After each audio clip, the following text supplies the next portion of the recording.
I broke my first bone skateboarding at age 37 and I didn't fall. So I want to tell you guys exactly how that happened.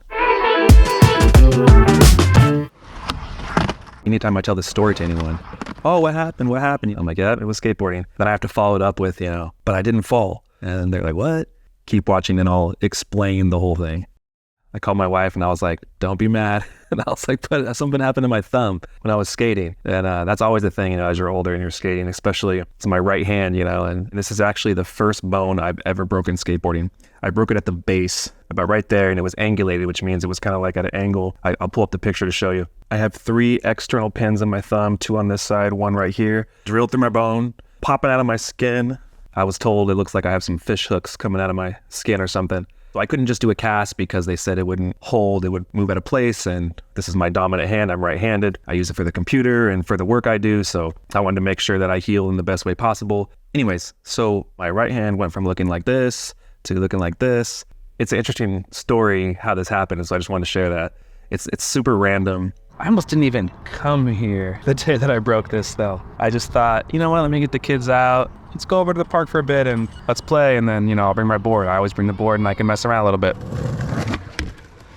So literally, I was doing what I always do. I did like an ollie, a couple 180s, and there's a short little 3-stair there. I've ollied this stair plenty of times. The run up is decent, but it's uphill, so it's kind of awkward. And there's usually dirt and other things at the beginning of the run up. You don't have to go too fast. It's a small 3-stair. It's not a big deal. It's something I don't even think of. Clank, you roll away. And so I went to ollie it like I usually do. And this time I clanked and I rolled away, but something fell off. The first thing I noticed right when I landed was smack, my hand hits something hard. You know when a basketball hits the tip of your finger and you kind of sense this numbing vibration where you kind of lose feeling and you can't move it? It felt like that for a second. So I thought maybe my thumb popped out of socket or something, And I guess for some reason, I was a little bit more this way on the stair versus over here. And as you can see, that's right there. I knew right away that I had hit it on the rail. And I think what happened is I got all that momentum from ollieing, landed. And dude, I'm 185 pounds minimum. Probably more after the holidays right now. And so all that weight and just momentum slamming down and just hitting, it was too much. It just messed me up. And then I looked and my thumb was kind of like pushed in and I feel like I couldn't move it. So I had this numbing sensation, the pain, and then also like it was stuck. So it was just kind of awkward.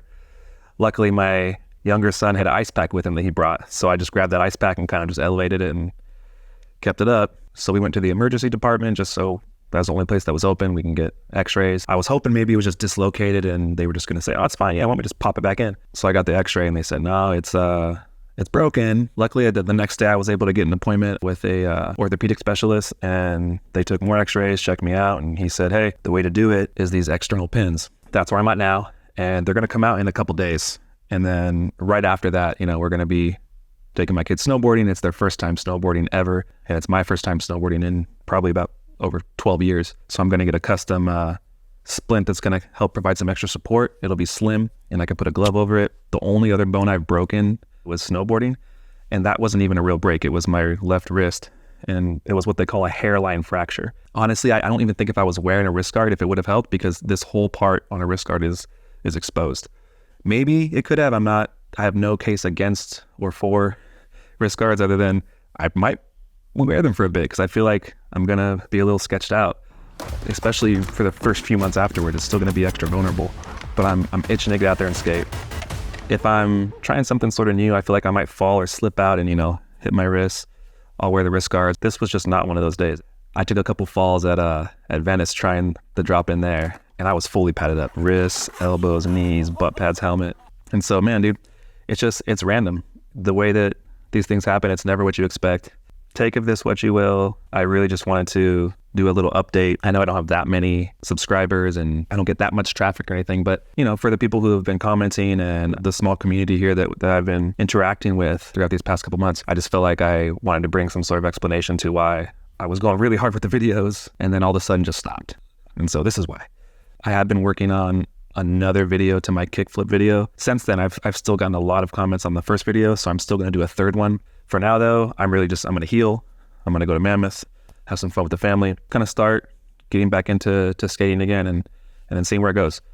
I actually went to the skate park today with my kids and I rode for the first time in a while. I took it easy because I can't fall. Anyways, that's what happened, guys. And so now I gotta get my skating momentum back. So I'll probably end up having to start maybe doing some videos about me just getting back into the flow after being off for many weeks.